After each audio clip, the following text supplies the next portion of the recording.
أعوذ بالله من الشيطان الرجيم. بسم الله الرحمن الرحيم. قل بفضل الله وبرحمته فبذلك فليفرحوا هو خير مما يجمعون. صدق الله مولانا العظيم وصدق رسوله النبي الحبيب الكريم. مولاي صل وسلم وبارك عليه. محترم मुअज़्ज़ज़ मुसल्लियान किराम, अस्सलामु अलैकुम व रहमतुल्लाहि व बारकातुहू। আল্লাহ পাক রব্বুল আলামিনের মহান আলিশান দরবারে লক্ষ কোটি শুকুর যে আল্লাহ রব্বুল আলামিন মাহে রবিউল আউয়াল শরীফের প্রথম জুমাবার দিন আমাদেরকে আল্লাহর ঘর মসজিদে আসবার তৌফিক দান করেছেন। উচ্চ আওয়াজে মুনিবের দরবারে সকলে পড়ি আলহামদুলিল্লাহ। ইয়া রব্বি লাকাল হামদু কামা ইয়ানবাগি লিজালালি ওয়াজহিকা ওয়া কাদিমি সুলতানিক। মোহতারাম হাজিরিন,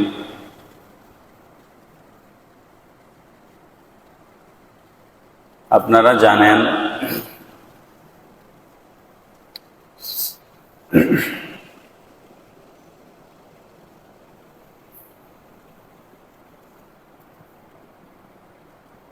রসুল করিম রউফুর রহিম সাল্লাল্লাহু তাআলা আলাইহি ওয়াসাল্লামের পৃথিবীতে আগমন, নবীকে যে আমরা পেয়েছি আর আমরা নবীর উম্মত হয়েছি, এটা হচ্ছে আল্লাহর পক্ষ থেকে আমাদের উপরে যত নেয়ামত দেওয়া হয়েছে, যত রহমত দেওয়া হয়েছে, যত ফজল এবং করম আল্লাহ পাক আমাদেরকে দান করেছেন, এর মধ্যে শ্রেষ্ঠ নেয়ামত হচ্ছে আল্লাহ পাক আমাদেরকে আখেরি জমানার নবীকে দান করেছেন।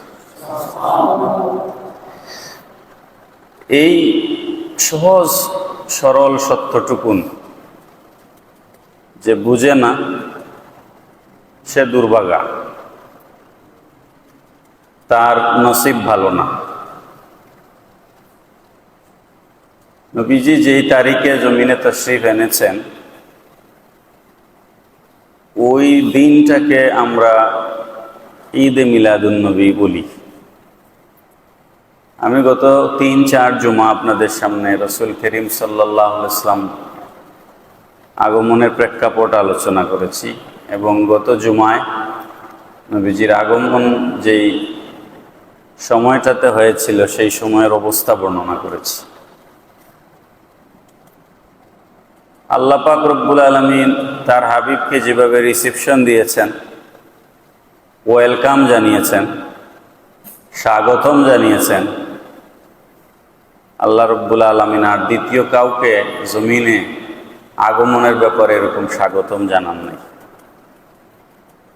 যেখানে স্বয়ং আল্লাহ রব্বুল আলামিন তার হাবিবকে রিসিভ করেছেন, স্বাগতম জানিয়েছেন, সেখানে উম্মত হিসেবে আমাদের আনন্দিত হওয়া, উল্লাস প্রকাশ করা, হৃদয়ের মধ্যে আনন্দের হিল্লুল বয়ে যাওয়া, এটা অতি স্বাভাবিক বিষয়। এটা খুব একটা অস্বাভাবিক কিছু নয় এবং আলোচনারও কিছু নয়।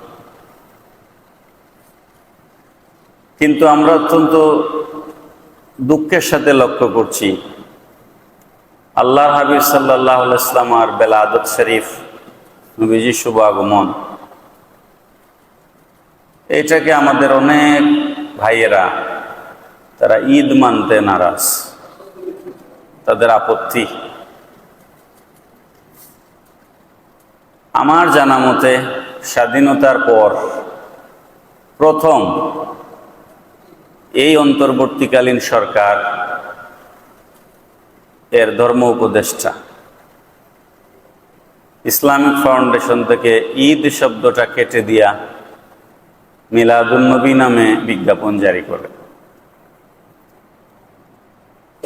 এইখানে স্বাধীনতার পর শেখ মুজিবুর রহমানের সরকার, জিয়াউর রহমানের সরকার, এরশাদ সরকার, খালেদা জিয়ার সরকার, শেখ হাসিনার সরকার, 4 দলীয় জোট, 14 দলীয় জোট, কেউ এত বড় দুঃসাহস কখনোই দেখায় না যে নবীজির মিলাদের আগের থেকে ঈদ শব্দটা কেটে দেওয়ার। কিন্তু বর্তমান এই অন্তর্বর্তীকালীন সরকারের ধর্ম উপদেষ্টা ঈদ কেটে দিলেন। এটা যখন আমাদের দৃষ্টিগোচর হলো, আমি জানি না, আমার জানায় ভুল হতে পারে, সর্বপ্রথম আমার জানা মতে, আমি এর আগে দেখিনি কাউকে করতে, 2টা বিজ্ঞাপন একত্রিত করে সর্বপ্রথম এটার প্রতিবাদ আমি ফেসবুকে করেছি। এটা করার পরে এটা ভাইরাল হয়েছে, সারা দেশ থেকে প্রতিবাদ উঠেছে। আলহামদুলিল্লাহ, গতকাল ওনারা আবার এটা সংশোধন করেছে। প্রশ্ন হচ্ছে, কার মাথায় এটা আসলো যে নবীর মিলাদের আগে থেকে ঈদ শব্দটা কেটে দিতে হবে? তিনি কোন জাতের মুসলমান? তিনি কি আমার রসুলের সত্যিকার অর্থেই উম্মত? এই বিষয়গুলো আমাদের মনে প্রশ্ন আসে কি আসে না? আসে। আমি আজকে শুধু ঈদ নিয়েই কিছু কথা বলবো। শরীর আমার অত্যন্ত অসুস্থ, আমি গত 3-4 দিন ধরে বেশ অসুস্থ। তারপরও আমি আজকে শুধু এই ঈদের ব্যাপারে কথা বলার জন্য আমি আজকে বয়ানে বসেছি। ঈদ, আইন ইয়া দাল, ঈদ। ঈদ শব্দের 2টা অর্থ আছে। একটা ঈদের অর্থ হচ্ছে আনন্দ, খুশি। আর একটা ঈদ অর্থ হচ্ছে বারবার ফিরে আসা, বারবার আসা। তো 2টাকে একত্রিত করলে অর্থটা এরকম করতে পারেন, যে আনন্দ বারবার ফিরে আসে সেটাকে আমরা ঈদ বলি। যেমন ঈদুল ফিতর, ঈদুল আজহা প্রতি বছর বারবার ফিরে আসে। আসে কি আসে না? প্রতি বছর বারবার ফিরে আসে। এটা জীবনে একবার ঈদুল আজহা আদায় করলে হয় না, জীবনে একবার ঈদুল ফিতর করলে হয় না, প্রতি বছরই ঈদুল ফিতর এবং ঈদুল আজহা ফিরে আসে। তো যে আনন্দটা বারবার ফিরে আসে সেটাকে ঈদ বলা হয় আরবিতে। সোজা কোথায়? 2 অর্থে যে কোনো বিষয়ে, এটা শুধু ঈদের ক্ষেত্রে না, আপনারা যারা পড়াশোনা জানরা মানুষ, প্রত্যেকটা জিনিসের একটা শাব্দিক অর্থ আছে, একটা পারিভাষিক অর্থ আছে। শাব্দিক অর্থকে আরবিতে বলা হয় লুগাতি অর্থ, লুগাতি মানা। আর পারিভাষিক অর্থকে আরবিতে বলা হয় ইস্তেলাহি মানা। ঈদের ইস্তেলাহি মানা বা পারিভাষিক অর্থ যদি বলি আমরা, ঈদের পারিভাষিক অর্থ, তাহলে ঈদ মানে হচ্ছে ঈদুল ফিতর এবং ঈদুল আজহা। যদি আমরা পরিভাষায় ঈদ বলতে ঈদ কাকে বলে, এটা যদি আমরা ইস্তেলাহি মানা করি, তাহলে ঈদের ইস্তেলাহি মানা হচ্ছে রোজার ঈদ আর কুরবানির ঈদ। কি কথা পরিষ্কার হলো? কিন্তু যখন আমরা লুগাতি মানা করি, শাব্দিক মানা করি ঈদের, তখন অনেক ধরনের ঈদ এসে এখানে একত্রিত হবে। যেমন জুমা, আজকে কিবার? জুমাবার। কিবার? জুমাবার, ইয়াউমে জুমা। এই জুমার ব্যাপারে আমাদের দেশে আপনারা দেখবেন অনেক উলামায়ে কেরাম আছেন, তারা বলেন যে 2 ঈদের বাইরে আর কোনো ঈদ নাই। তাদের ব্যাপারে আমরা কি বলবো আমি জানি না, কি ভাষা প্রয়োগ করব সেটাও আমার জানা নাই। আপনি যদি পড়াশোনা না করেন তাহলে এটা তো আমাদের দোষ না, এটা আপনার দোষ।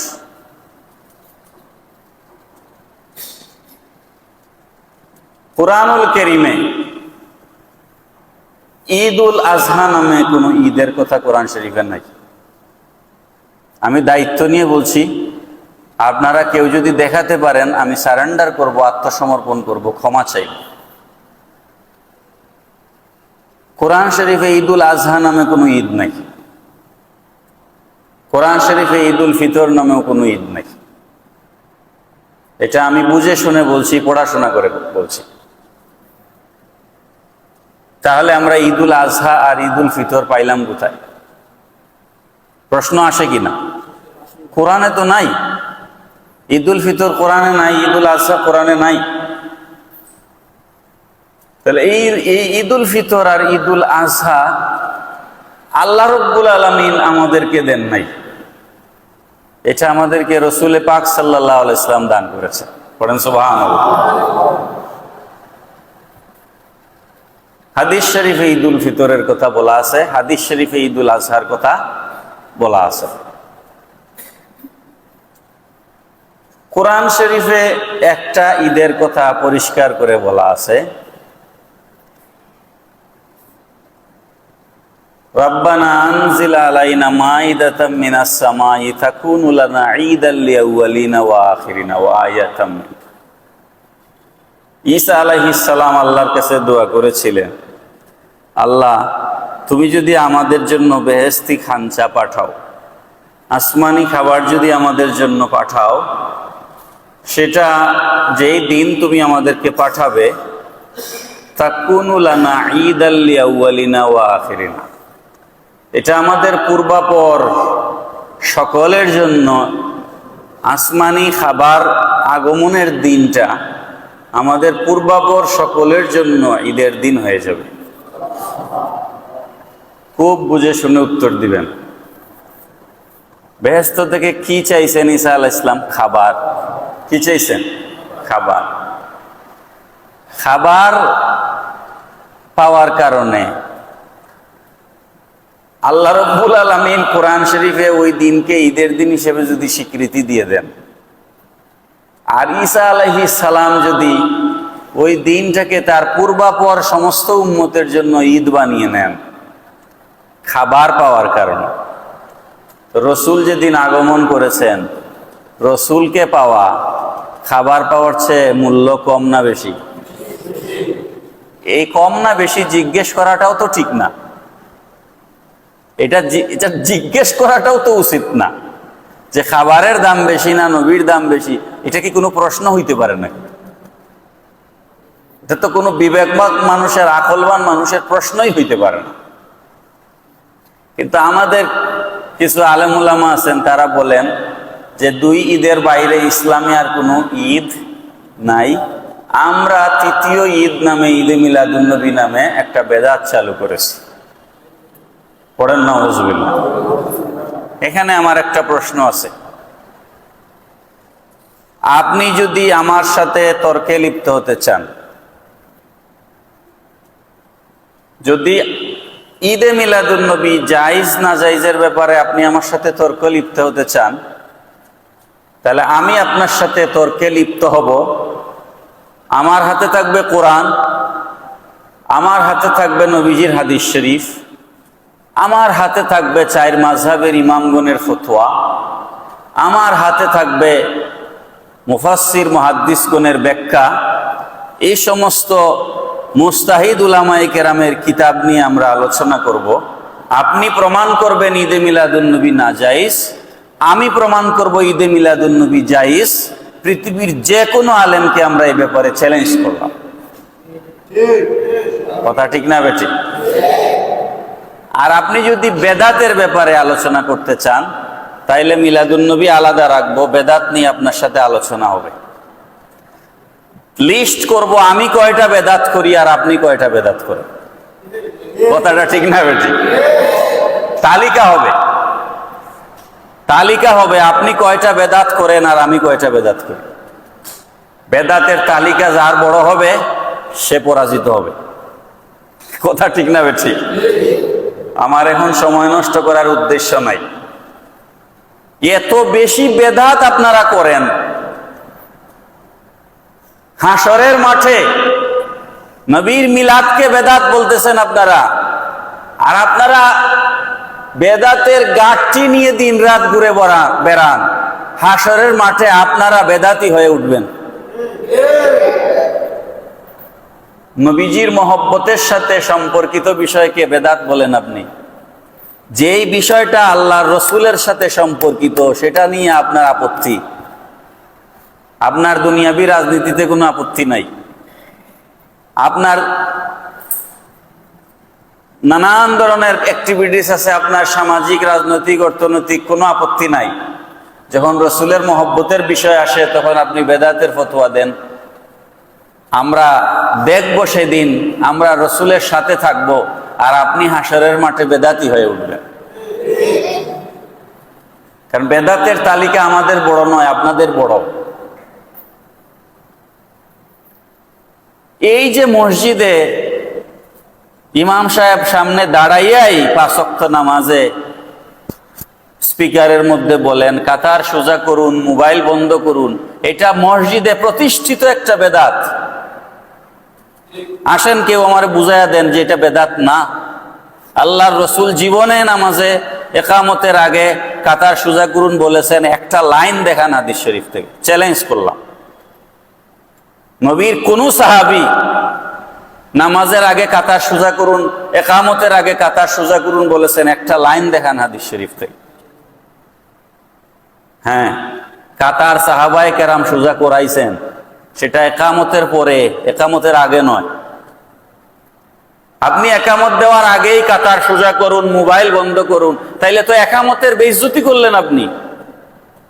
আগেই কাতার সোজা করুন বলিয়ে আপনি মানুষকে সোজা করাইলেন, তার একামতটা দেওয়ার দরকারটা কি আপনারা বলেন? একামতটা দেওয়ার প্রয়োজনটা কি? একামত কি জন্য দেওয়া হয়? নামাজ কায়েমের জন্য। কি জন্য একামত দেওয়া হয়? নামাজ কায়েমের জন্য। তো আপনি আগেই কাতার সোজা করুন, মোবাইল বন্ধ করুন। মোবাইল কি সাহাবীর যুগে ছিল নাকি ভাই? বলেন না। রসুলের যুগে মোবাইল ছিল? তাহলে মোবাইল বন্ধ করুন যে আপনি মাইকে বলতেছেন, এটা বেদাত না? তো বেদাত আপনি আমাদেরকে রসুলের একটু মহব্বত করলে, নবীজিকে একটু ভালোবাসলে আপনি বেদাতের ফতোয়া লাগাই দিচ্ছেন, আর আপনি 24 ঘন্টা বেদাতের ভিতরে আছেন। ইকামতের সময় হাইয়া আলাস সালাহ বলবার আগে মুসল্লিরা দাঁড়ায় যাওয়া বেদাত। ইকামতের সময় কেউ আমার বুঝায় দেন, আমি তো বলতেছি, কেউ থাকলে বুঝায় দেন আমারে যে না হুজুর আপনি ভুল বলতেছেন। নামাজে ইকামতের সময় হাইয়া আলাস সালাহ বলবার আগে সব মুসল্লি দাঁড়াইয়া কাতার সোজা করে নেওয়া, এটা বেদাত। ইকামতে যখন মুয়াজ্জিন হাইয়া আলাস সালাহ বলবেন তখন মুসল্লিরা দাঁড়াবেন, এটা হইলো সুন্নত। এটা কি মনে থাকবে তো ইনশাআল্লাহ? সারা পৃথিবী বেদাত করুক, আমি সুন্নত করার চেষ্টা করব ইনশাআল্লাহ। সারা পৃথিবী কোন দিকে যায় আমার তো সারা পৃথিবীর আমার বোঝানো সম্ভব না। আমি যতটুকুন পারি ততটুকুন বুঝাবো, হক কথা বলবো। যাই হোক, যদি আলোচনা হয় মিলাদুন্নবী জায়েজ না জায়েজ, তাইলে এটা একটা আলোচনা। আর যদি আলোচনা হয় বেদাতের, তাইলে আপনার আর আমার মধ্যে বেদাতের তালিকা হবে। ঠিক আছে কিনা কথাটা? আসেন বসেন, দেখি আপনার কয়টা বেদাত আর আমার কয়টা বেদাত, আর আমার বেদাত গুলা কিসের সাথে সম্পর্কিত, আর আপনার বেদাত গুলা কিসের সাথে সম্পর্কিত। মসজিদ টাইলস ফিটিং করা বেদাত, কিন্তু এটা খারাপ বেদাত নয়, এটা বেদাতে আসে না, এটা উত্তম বেদাত। মসজিদে ফ্যান লাগানো বেদাত, এসি লাগানো বেদাত, রসুলের জমানা এগুলো ছিল না। সাহাবায়ে কেরাম নামাজ পড়তেন, রসুল নামাজ পড়তেন, এরকম হাদিস শরীফের মধ্যে এসেছে। উপরে খেজুরের পাতা দিয়ে ছাউনি দেওয়া ছিল, বৃষ্টি হয়েছে, নবীজির কপাল মোবারকের মধ্যে মাটি কাদা হইয়া, প্যাক হইয়া, কাদা হইয়া নবীজির কপাল মোবারকের মধ্যে লেগে গেছে, হাদিস শরীফের মধ্যে আছে। তো আল্লাহর রাসূল সাল্লাল্লাহু তাআলা আলাইহি ইসলাম মাটির মধ্যে সেজদা দিচ্ছেন, আপনি টাইলসের মধ্যে সেজদা দিচ্ছেন। আপনি এসি মসজিদে নামাজ পড়তেছেন, আপনি ফ্যানের নিচে নামাজ পড়তেছেন, এই সবই বেদাত। কিন্তু এগুলা বেদাতে সাইয়্যা নয়, এগুলা বেদাতে হাসানা। এই বেদাতে ইসলামের কোনো ক্ষতি হয় না। কথা কি বোঝা গেল? এই বেদাতে কি টাইলস লাগানো যে কি ইসলামের ক্ষতি হয়েছে? কোনো ক্ষতি হয় না। যেই বেদাতে ইসলামের অসুবিধা হয়, ধর্মকর্মের অসুবিধা হয়, এটা বেদাতে সাইয়্যা। যেমন একটু আগে এখানে শুনলাম মাইকিং করতেছে।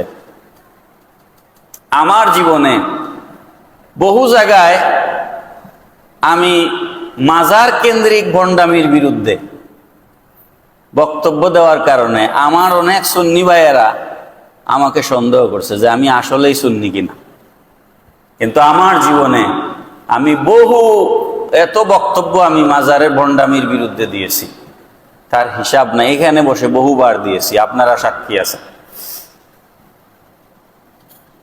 উরুস হবে, সূরা ফাতিহা তেলাওয়াত হবে, সূরা ইখলাস তেলাওয়াত হবে,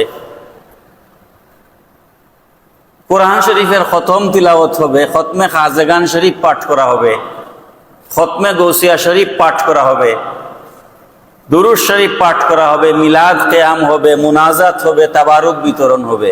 এটার নাম উরুস। কথা ঠিক না বেঠিক? তাবু টাঙ্গায়া টাঙ্গায়া নারী পুরুষ একত্রিত হইয়া ডুল করতাল বাজাইয়া, এটা কি উরুস না শয়তানি? তো আপনারা উরুস করেন, কেউ আপনাদের বিরোধিতা করবে না। যখনই বন্ডামি করবেন তখন বিরোধিতা হবে। কথা ঠিক না বেঠিক?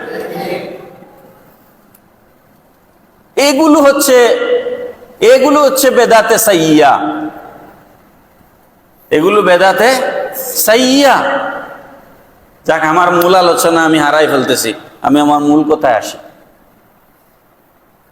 দুই ঈদ ছাড়া আর কোনো ঈদ নাই। ঈদে মিলাদুন্নবী নামে তৃতীয় ঈদ আমরা বেদাতিরা বানাইছি। এটা হচ্ছে আমাদের কিছু ভাইদের অভিযোগ। তো আমার ওই ভাইদের কাছে প্রশ্ন হচ্ছে, আপনারা আল্লাহর রসুলের জবান মোবারকের কথাগুলো মানেন কি মানেন না? আপনি যদি রসুলের জবান মোবারকের কথা মানেন তাহলে আপনার জন্য আমার বয়ান, আর না মানলে তো বয়ান করে লাভ নাই। আল্লাহর হাবিব সাল্লাল্লাহু তাআলা আলাইহি ওয়াসাল্লাম ইরশাদ ফরমাচ্ছেন, হাদিস শরীফটা আবু দাউদ শরীফে এসেছে। ঘরে আবু দাউদ শরীফ থাকলে চেক করতে পারেন, অথবা মোবাইলে অ্যাপসের মধ্যে ওখানে হাদিস শরীফ আছে। 1047 নম্বর হাদিস আবু দাউদ শরীফের। ইন্না মিন আফদালি আইয়ামিকুম ইয়াউমাল জুমআহ। নবীজি বলছেন, দিনের মধ্যে শ্রেষ্ঠ দিন হচ্ছে জুমাবার। বড় করে বলেন, দিনের মধ্যে শ্রেষ্ঠ দিন কোন বার? জুমাবার। কেন? কেন নবীজি এটাও বলে দিচ্ছেন, ফিহি খুলিকা আদম। জুমাবার দিনে আদম আলাইহিস সালামকে সৃষ্টি করা হয়েছে। আদম সৃষ্টির জন্য জুমাবারের মর্যাদা অন্য দিনের চেয়ে বেশি। কথাটা মনে রাখতে হবে। ওয়াফিহি কুবিদা, আর এই জুমাবারেই আদম আলাইহিস সালাম আর আবার উফাত শরীফ হয়েছে। ওয়াফিহি নাফখা ওয়াফিহি সাআকা, আর এই জুমাবারের দিনেই ইসরাফিল আলাইহিস সালাম সিংহায় ফু দিবেন, আর এই জুমাবার দিনে কিয়ামত সংগঠিত হবে। কয়টা কারণ নবীজি বললেন? 4টা। এরপর নবীজি বলছেন, ভেরি ইন্টারেস্টিং বিষয়, এখানে যে 4টা কারণ বলা হয়েছে, 4টার একটারও সম্পর্ক নবীজির সাথে নাই। কি কথাটা বোঝা যাচ্ছে? প্রথমটা, আদমকে জুমাবার দিন সৃষ্টি করা হয়েছে। দ্বিতীয়, আদমকে জুমাবার দিন ওফাত শরীফ দেওয়া হয়েছে। তৃতীয়, এই দিন ইসরাফিল আলাইহিস সালাম সিংহায় ফু দিবেন। চতুর্থ, এই দিন কিয়ামত হবে। ফাআকসিরু আলাইয়া মিনাস সালাতি ফিহি, সুতরাং জুমাবার দিন তোমরা বেশি করে আমার উপর দুরূদ শরীফ পাঠ করো। ঘটনা আদম আলাইহিস সালামের সাথে সম্পর্কিত, দুরূদ শরীফ পড়তে হবে নবীজির উপরে। পড়েন না সুবহানাল্লাহ। ফাআকসিরু আলাইয়া মিনাস সালাতি ফিহি, জুমাবার দিন বেশি করে আমার উপর তোমরা দুরূদ শরীফ পড়ো। ফাইন্না সালাতাকুম মা'রুদাতুন আলাইয়া, তোমরা কখনোই এটা মনে করবে না যে দুরূদ শরীফ পড়লে কি হবে। আমি নবী বলছি, পৃথিবীর যেই প্রান্ত থেকে তুমি বসে আমার উপর দুরূদ শরীফ পাঠ করবে, ফাইন্না সালাতাকুম মা'রুদাতুন আলাইয়া, তোমার দুরূদ শরীফকে আমি নবীর সামনে পেশ করা হয়। সুতরাং এখানে যে জুমার নামাজ পড়ে আমরা ইয়া নবী সালামু আলাইকা বলি, এটা টোটাল সিনারিও এখানের মিলাদ শরীফের এই সিনারি রওজা শরীফে রসুলের সামনে পেশ করা হয়। আপনার এটা মনে করার কারণ নেই যে আমি হুদাও বসে মনে হয় সময় নষ্ট করলাম, বরং আপনার রেকর্ড নবীজির সামনে চলে যাচ্ছে। বড় করে বলেন সুবহানাল্লাহ। তাহলে এই হাদিস শরীফ থেকে আমরা পাইলাম জুমাবার দিন দিনের মধ্যে শ্রেষ্ঠ। জুমাবার দিন দিনের মধ্যে কি শ্রেষ্ঠ?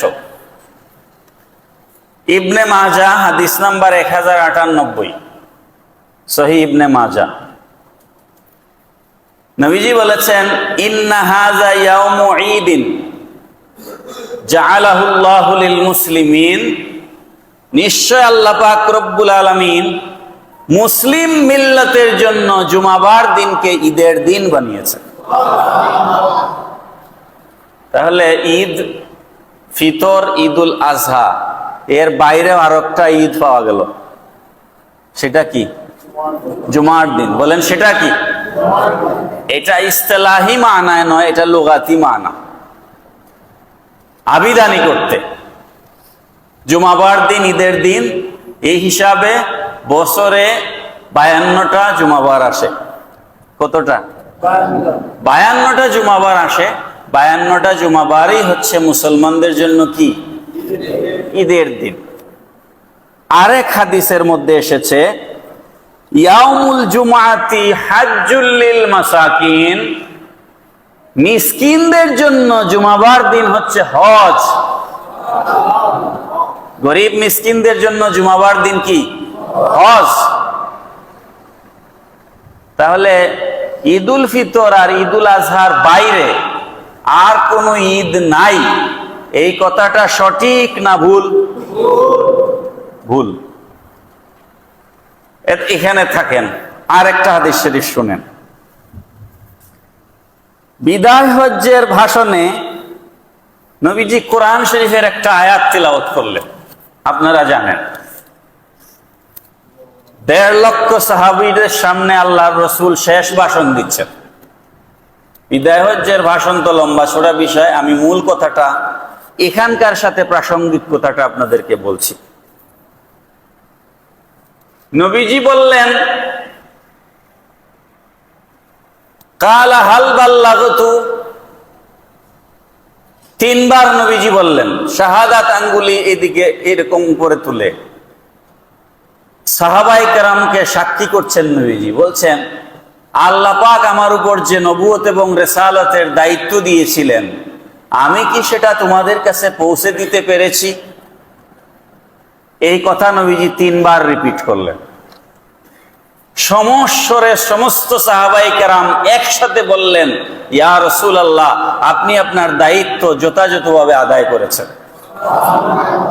এই কথা যখন সাহাবায়ে কেরাম স্বীকৃতি দিলেন, তখন আল্লাহ পাক কোরআন শরীফের একটা আয়াত নাজিল করলেন, আল ইয়াউমা আকমালতু লাকুম দীনাকুম ওয়া আতমামতু আলাইকুম নি'মাতি ওয়া রাদিতু লাকুমুল ইসলামা দীনা। আজ তোমাদের উপর দ্বীনকে পূর্ণতা দেওয়া হলো, তোমাদের উপর নেয়ামতকে পরিপূর্ণ করে দেওয়া হলো, আর ইসলাম কমপ্লিট কোড অফ লাইফ, জীবন ব্যবস্থা হিসাবে আল্লাহ পাক রব্বুল আলামিন দিন ধর্ম ইসলামের উপরে আল্লাহ রাজি হয়ে গিয়েছেন। পড়েন সুবহানাল্লাহ। এই আয়াত নাজিল হওয়ার পর এক ইহুদি নবীজির ওমর আল ফারুক রাদিয়াল্লাহু তাআলা আনহুর কাছে এসেছে। হাদিস শরীফ বর্ণনা করছেন আব্দুল্লাহ ইবনে আব্বাস রাদিয়াল্লাহু তাআলা আনহুমা।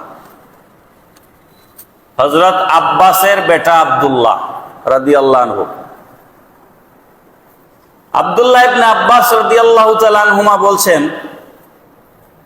তিরমিজি শরীফ হাদিস নাম্বার 3044, আমি যে হাদিস আপনাদেরকে শোনাচ্ছি, ইহুদি আসলো কার কাছে? না, ওমর রাদিয়াল্লাহু আনহুর কাছে। কার কাছে? খেয়াল করতে হবে তো, এবং কথাগুলা মনে রেখে যেতে হবে। কথা মনে না রাখলে কথা শুনে তো লাভ নাই। আমরা অনেক কিতাব ঘাটাঘাটি করে পড়াশোনা করে এসে আপনাদের সামনে একটা বক্তৃতা করি। জুমার 40 মিনিটের একটা বয়ান রেডি করতে আমার 4-5 ঘন্টা পড়াশোনা করা লাগে, আরো বেশি লাগে। ইহুদি আসলো ওমর আল ফারুক রাদিয়াল্লাহু আনহুর কাছে, এসে বলছে, লাউ উনজিলাত হাযিহি আলাইনা লাত্তাখাযনা ইয়াওমাহা ঈদা। রে ওমর, আরাফাতের ময়দানে তোমাদের নবীর উপরে যে আয়াত নাজিল হয়েছে, এরকম একটা আয়াত যদি আমাদের নবীর উপরে নাজিল হতো, লাত্তাখাযনা ইয়াওমাহা ঈদা, ওই দিনটাকে আমরা ঈদের দিন বানাইতাম। আওয়াজ করে বলেন সুবহানাল্লাহ। ওই দিনটাকে আমরা কি বানাতাম? ঈদের দিন বানাতাম। তো ওমর রাদিয়াল্লাহু তাআলা আনহু তাকে জিজ্ঞেস করলেন, কোন আয়াত? তুমি কোন আয়াতের কথা বলছো? তখন ইহুদি বলছে, আল ইয়াউমা আকমালতু লাকুম দীনাকুম ওয়া আতমামতু আলাইকুম নি'মাতি ওয়া রাদিতু লাকুমুল ইসলামা দীনা। ওমর রাদিয়াল্লাহু আনহু ইহুদির কাছ থেকে আয়াত শুনে তিনি মুস্কি হাসি দিলেন। ওমর রাদিয়াল্লাহু আনহু মুস্কি হাসি দিয়ে কি বললেন? তুমি বলছো ওই দিনটাকে তুমি ঈদের দিন বানাইতে, বা তোমরা ঈদের দিন বানাতে, আর আমি বলছি শোনো, ফা ইন্নাহা নাযালাত ফি ইয়াউমি ঈদাইন, এই আয়াতটা আমার রাসূলের উপরে 2 ঈদের দিনেই নাজিল হয়েছে। এই আয়াতটা আমার রাসূলের উপরে 2টা ঈদের দিনে নাজিল হয়েছে, ফি ইয়াউমিল জুমআ ওয়া ইয়াউমে আরাফা। বড় করে বলেন সুবহানাল্লাহ। ওই বছর, যে বছর আল্লাহর রাসূল বিদায় হজ্জে গিয়েছিলেন, ওই বছর আরাফার দিন ছিল জুমাবার। আরাফার দিন কি ছিল? জুমাবার। তো আরাফার দিন একটা ঈদ, জুমাবার দিন আর একটা ঈদ। পড়েন না সুবহানাল্লাহ। তাহলে এই হাদিস শরীফ থেকে আমরা জুমাবারের সাথে আরেকটা ঈদ পাইলাম, সেটা কি? আরাফা। সেটা কি? তাহলে আপনারা বলেন, যারা বলেন রোজার ঈদ আর কুরবানির ঈদের বাইরে আর কোনো ঈদ নাই, তাদের বক্তব্য সঠিক না বেঠিক? তাদের আরো পড়াশোনা করা, আরো পড়াশোনা করা। আমি কি গালি দিলাম না বুঝাইলাম? আমাদের গালি দেওয়ার কোনো উদ্দেশ্য নাই। আমার আলোচনা আর আমি এখন বাড়াবো না, এখন আমি উপসংহারে আসবো। তাহলে এতক্ষণের আলোচনায় আমরা ঈদুল ফিতর এবং ঈদুল আজহার বাইরে আরো 2টা ঈদ পাইলাম। কয়টা? একটা জুমা আর একটা আরাফা। একটা জুমা আর একটা কি? আরাফা ঈদ। এই ব্যাপারে কোনো মুসলমানের সন্দেহ আসেনি? বলেন আসেনি? হাদিস শরীফের মধ্যে এসেছে, আল হাজ্জু ইয়াউমুল আরাফা, হজ হচ্ছে আরাফার ময়দানে অবস্থান করা। সুবহানাল্লাহ পড়ুন। হজ কি? আরাফার ময়দানে অবস্থান করা। যে আরাফার ময়দানে গেল সে হজ করলো, যে আরাফায় যায় নাই তার হজ হয় নাই। তাহলে জুমাবার দিন একটা ঈদ, আরাফার দিন আরেকটা ঈদ। তাহলে ঈদুল ফিতর এবং ঈদুল আজহার বাইরে জুমাবার দিন একটা ঈদ পাওয়া গেল, আর আরাফার দিন একটা ঈদ পাওয়া গেল। সহজ করে মনে রাখার জন্য একটা উদাহরণ দেই।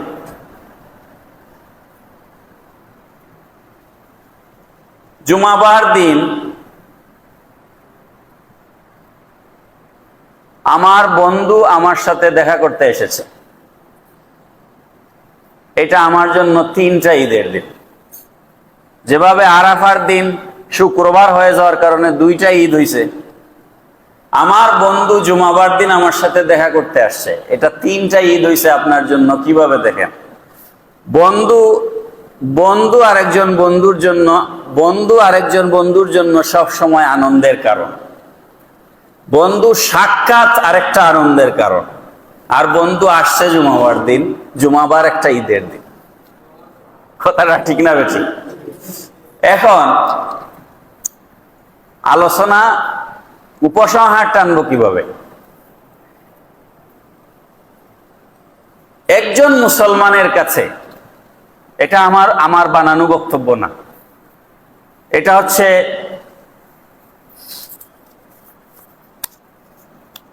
আল্লামা ইসমাইল হক্কি রহমতুল্লাহ আলাইহি তাফসিরে রুহুল বয়ান 2য় খণ্ডের 464 পৃষ্ঠায় লিখেছেন, আল ঈদ উম্মতু মুহাম্মাদিন আলাইহিস সালাম ওয়া হুয়া সালাসাতুন। আল্লামা ইসমাইল হক্কি রহমতুল্লাহ আলাইহি বলছেন, উম্মতে মুহাম্মাদির ঈদ হচ্ছে 3টা। ঈদুন ইয়াতাকাররারু কুল্লু উসবুইন ওয়া ঈদান ইয়াতিয়ানি ফি কুল্লি আমিন মাররাতান মিন গায়রি তাকাররুরিন ফিস সানাহ। ফাআম্মাল ঈদুল মুতাকাররারু ফাহুয়া ইয়াউমুল জুমআহ ওয়া হুয়া ঈদুল উসবু। ইসমাইল হক্কি রহমতুল্লাহ আলাইহি বলছেন, একটা ঈদ প্রতি সপ্তাহে ঘুরে আসে, আর 2টা ঈদ বছরে একবার করে ঘুরে আসে। বছরে একবার করে ঘুরে আসে 2 ঈদ হচ্ছে ঈদুল ফিতর এবং ঈদুল আজহা। আর প্রতি শুক্রবারে যে ঈদ ঘুরে আসে এটার নাম হচ্ছে ঈদুল উসবু। উসবু আরবিতে উসবু, বাংলায় বলে সপ্তাহ। উসবু মানে উইকেন্ড। প্রতি সপ্তাহান্তে ঘুরে আসে, এটা হচ্ছে ঈদুল উসবু। শুক্রবার দিন, জুমাবার দিন, এটা হচ্ছে মুসলমানদের জন্য সাপ্তাহিক ঈদ। এখন নতিজা কি? নতিজা হচ্ছে ইমাম ইবনে হাজার আসকালানী রহমতুল্লাহ আলাইহি তিনি লিখেছেন, নবীর মিলাদের রাত, যেই রাত্রে আল্লাহর রসুল জমিনে তশরিফ এনেছেন, 570 খ্রিস্টাব্দের 12ই রবিউল আউয়াল সুবহে সাদিকের সময় রসুল মক্কাতুল মুকাররমায় আমেনা রাদিয়াল্লাহু আনহার গড়কে আলোকিত করে জমিনে তশরিফ এনেছেন। গত কয়েক জুমা ধরে আমি আপনাদের সামনে আলোচনা করেছি, নবী যখন জমিনে তশরিফ এনেছেন, আমেনার গড় আলোকিত হয়ে গেছে। ঘরে যে সমস্ত মহিলারা বেহেশত থেকে নাজিল হয়েছেন, আসিয়া এসেছেন, মরিয়ম এসেছেন, হুর গেলমান নাজিল হয়েছেন, আসমান থেকে তারকাগুলা জমিনের দিকে ঝুঁকে পড়েছে। পারস্যের রাজপ্রাসাদ আমেনা মক্কায় বসে দেখেছেন, খানায়ে কাবা আল্লাহর রসুলের মিলাদের সময় মাকামে ইব্রাহিমের দিকে, নবীর মৌলুদের বাড়ির দিকে সেজদায় পড়ে গেছে। আমেনা বলছেন, আমার শ্বশুর খাজা আব্দুল মুত্তালিব কাবাগর তোয়াফ করছিলেন। মুহাম্মদ সাল্লাল্লাহু আলাইহি সাল্লাম যখন জমিনে তাশরিফ আনছেন, তখন কাবাগর তোয়াফের মধ্যে তিনি ছিলেন। খাজা আব্দুল মুত্তালিব বলছেন, আন আব্দুল মুত্তালিব আন্নাহু কাল কুনতু লাইলাতুল বিলাদাতি ইনদাল কাবা ফালাম্মা মাদা নিসফুল লাইল রাআইতুল কাবাতা সালাত ইলা মাকামি ইব্রাহিমা ওয়া সাজাদাত ওয়া খারাজা সাউতুত তাকবীর হাকাযা আল্লাহু আকবার রব্বি মুহাম্মাদানিল মুস্তাফা সাল্লাল্লাহু আলাইহি সাল্লাম। চিৎকার করে বলেন সুবহানাল্লাহ। আব্দুল মুত্তালিব বলছেন, আমি কাবাগর তোয়াফ করছিলাম, রাত যখন অর্ধেক পার হয়ে গেল, শেষের দিকে রাত যখন চলে গেল, হঠাৎ করে আমি দেখলাম কাবাগর মাকামে ইব্রাহিমের দিকে ঝুঁকে পড়েছে। কাবাগর সোজা দাঁড়ানো নাই, কাবাগর মাকামে ইব্রাহিমের দিকে সেজদায় পড়ে গেছে। আর কাবা শরীফের ভেতর থেকে একটা আওয়াজ বের হয়েছে, আল্লাহু আকবার, আল্লাহু আকবার, আল্লাহ মহান, আল্লাহ মহান, রব্বি মুহাম্মাদানিল মুস্তাফা সাল্লাল্লাহু আলাইহি সাল্লাম। মুহাম্মদ সাল্লাল্লাহু আলাইহি সাল্লাম আর রব হচ্ছেন আল্লাহ। চিৎকার করে বলেন না সুবহানাল্লাহ। এই যে সময়টা রসুল জমিনে তশরিফ এনেছেন, বেলাদতের সময়, বেলাদতের মুহূর্ত, আল্লামা ইবনে হাজার আসকালানী রহমতুল্লাহ আলাইহি বলেছেন, রসুলের শবে মিলাদ, যে রাতে নবী জমিনে তশরিফ এনেছেন, এটা 3 খাইসিয়তে, মতান্তরে 4 খাইসিয়তে শবে কদরের চাইতে রসুলের মিলাদের রাতের মর্যাদা উম্মতে মুসলিমার কাছে বেশি। বড় করে বলেন না সুবহানাল্লাহ। কিন্তু বেশিটা তো আমরা এখনো বুঝিই নাই, কারণ আমরা সবে কদরের রাত হয়ে মসজিদ ভরে যাই, কিন্তু নবীর মিলাদের মাহফিলে আমরা আসি না। কথা ঠিক না বেঠিক? তার মানে এখনো মুসলমানদের অন্তরে যথাযথভাবে রসুলের ইশক মহব্বত পয়দা হয় নাই, এখনো বহু বাকি, এখনো হয় নাই। আমাদের কাজ হচ্ছে আপনাদের অন্তরে রসুলের মহব্বত পয়দা করে দেওয়া। ইবনে হাজার আসকালানী রহমতুল্লাহ আলাইহি বলেছেন, কি কারণে শবে কদরের চাইতে নবীর মিলাদের রাতের ফজিলত বেশি? এক নাম্বার কারণ হচ্ছে শবে কদর নবীকে দান করা হয়েছে, আর শবে মিলাদে স্বয়ং রসুল এসেছেন। সুবহানাল্লাহ বলেন না? এটা বোঝানোর জন্য আমি তমসিল দেই, মিসাল দেই। যেমন আমার হাতে একটা ঘড়ি আছে, আমার গায়ে একটা জুব্বা আবা আছে, কেউ আমাকে একটা ঘড়ি গিফট করলেন, কেউ আমাকে একটা জুব্বা আবা গিফট করলেন। এখন বলেন তো, এটার দাম বেশি, এটার মূল্য বেশি না আমার মূল্য বেশি? নিশ্চয় কোনো মানুষ পাগলও এটা বলবে না যে আপনার থেকে এটার দাম বেশি, কেউ বলবে? তো শবে কদর নবীজিকে দান করা হয়েছে, আর শবে মিলাদে স্বয়ং রাসূলুল্লাহ তাশরীফ এনেছেন। সুবহানাল্লাহ বলবেন না? এক নাম্বার। দুই নাম্বার কারণ হচ্ছে শবে কদরের দাম হয়েছে, শবে কদরের রাত্রে ফেরেশতারা জমিনে নাজিল হয়েছেন। তানাজ্জালুল মালাইকাতু ওয়ার রূহু, আসেনি কোরআন শরীফে? তানাজ্জালুল মালাইকাতু ওয়ার রূহু ফিহা বিইজনি রাব্বিহিম মিন কুল্লি আম। তো ফেরেশতাদের মর্যাদা বেশি না নবীর মর্যাদা বেশি? তো ফেরেশতা নাজিলের কারণে যদি সেটা শবে কদর হয়ে যায়, ফেরেশতা জমিনে নাজিল হওয়ার কারণে সেটা শবে কদর হয়ে গেছে, হাজার মাসের চাইতে সেই রাতের মর্যাদা বেড়ে গেছে, তাহলে স্বয়ং রাসূলুল্লাহ যেই রাত্রে জমিনে তাশরীফ এনেছেন, সেটা কি ফেরেশতা নাজিলের চাইতেও বেশি মর্যাদা হবে কি হবে না? তিন নাম্বার তিনি বলছেন, এটা আমার ব্যাখ্যা না, কিন্তু আল্লামা ইবনে হাজার আসকালানী রহমতুল্লাহ আলাইহি ব্যাখ্যা দিয়েছেন। তিন নাম্বার হচ্ছে শবে কদর উম্মতে মুহাম্মদীর জন্য খাস, এটা অন্য কোনো নবীকে দেওয়া হয় নাই, অন্য কোনো নবীর উম্মতকেও শবে কদর দেওয়া হয় নাই, এটা শুধুমাত্র উম্মতে মুহাম্মদীর জন্য খাস। আর শবে মিলাদ নবীকে জমিনে আল্লাহ পাক পাঠিয়েছেন, বুইস্তু ইলাল খালকি কাফা ইন্নী রাসূলুল্লাহি ইলাইকুম জামিআ। ও নবী, শবে কদর তো আপনার আর আপনার উম্মতকে দান করেছি, আর আপনাকে তো আমি আসমানের জন্য, জমিনের জন্য, আরশের জন্য, লৌহের জন্য, কুরসির জন্য, পাহাড়ের জন্য, দরিয়ার জন্য, জিনের জন্য, ইনসানের জন্য, আসমানের জন্য, জমিনের জন্য, কুল কায়নাতের জন্য আপনাকে রাসূল করে পাঠিয়েছি।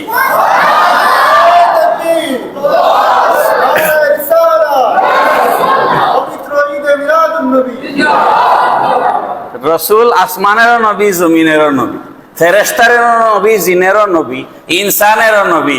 সেই রসুল যেদিন এসেছেন, সেটা কি শবে কদরের চেয়ে দাম কম না বেশি হবে? মুহতারাম হাজিরিন, আর একটা কারণ হচ্ছে শবে কদরের মর্যাদা হচ্ছে এই রাতে কোরআন নাজিল হয়েছে। কি হয়েছে? কোরআন নাজিল হয়েছে। কোরআনের মর্যাদা বেশি না রসুলের মর্যাদা বেশি, এটা নিয়ে উলামায়ে কেরাম ডিবেট করতে, তর্ক বিতর্ক করতে আমাদেরকে নিষেধ করেছে। এটা নিয়ে তর্ক বিতর্কের কোনো দরকার নাই। কোরআন আল্লাহর কালাম, রসুল আল্লাহর নবী, উভয়টাই আমার কাছে সম্মানী, ঠিক কিনা বলেন? এটা নিয়ে আমার অত বিতর্কে যাওয়ার কোনো প্রয়োজন নাই। তো সব মানদণ্ডে শবে কদরের চাইতে শবে মিলাদের মর্যাদা বেশি। এই জন্য আগামী জুমায় আপনারা দাওয়াত পাবেন, সম্ভবত 14 তারিখ ইংরেজি অথবা 15 তারিখ আমরা এখানে মাহফিল করব ইনশাআল্লাহ। প্রতি বছরই মাহফিল হয়, এবারও মাহফিল হবে। তো আপনাদেরকে আমি অগ্রিম দাওয়াত দিয়ে রাখলাম, আপনারা আগামী জুমায় দাওয়াত পাবেন।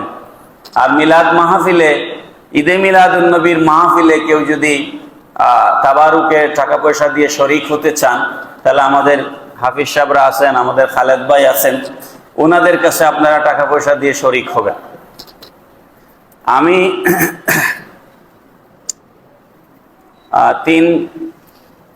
3 সপ্তাহ পুরাপুরি না, 3 সপ্তাহ থেকে একটু কম সময়ের জন্য আমি একটু আমেরিকা যাব। 10 তারিখ আমার ফ্লাইট রাতে। আপনারা আমার জন্য দোয়া করবেন। আমার ওখানে অনেকগুলো প্রোগ্রাম আছে, আমি সেগুলো সেরে সহি সালামতে যেন আবার আসতে পারি। আল্লাহ পাক তৌফিক দিন, সবাই পড়ে আমিন। আপনারা ঈদে মিলাদুন নবীর মাহফিলটা অত্যন্ত জাঁকজমকের সাথে যত জীবনে যত প্রোগ্রাম করছেন সব থেকে প্রায়োরিটি দিয়ে, সব থেকে বেশি টাকা খরচ করে, সব থেকে বেশি জৌলুস দিয়ে, সব থেকে বেশি আন্তরিকতা দিয়ে, সব থেকে বেশি আনন্দের সাথে নবীর মিলাদের মাহফিল করবেন। রাজি আছেন তো ইনশাআল্লাহ? ওয়া মা আলাইনা ইল্লাল বালাগ। আসসালামু আলাইকুম ওয়া রাহমাতুল্লাহি ওয়া বারাকাতুহু। সুন্নাত